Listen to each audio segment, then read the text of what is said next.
първата титла на световното първенство по гребане в Пловдив трябваше да бъде определена в дисциплината двойка с рулеви. Една много интересна класическа дисциплина, която през 90-те отпадна от олимпийската програма, а и в много редки случаи сравнително се провежда на големи регати, но една класическа, една атрактивна по свой собствен начин дисциплина. Именно тази дисциплина трябваше да излъчи своя световен шампион рано тази сутрин. Вниманието беше насочено главно към лодките на Беларус, на Франция, на Канада.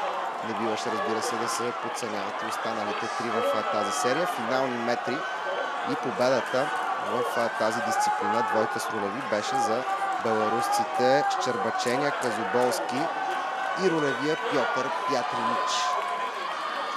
Заслужен успех за беларусците, които накрая дадоха най-доброто от себе си, за да запазят първото място. Второ място за Франция, трето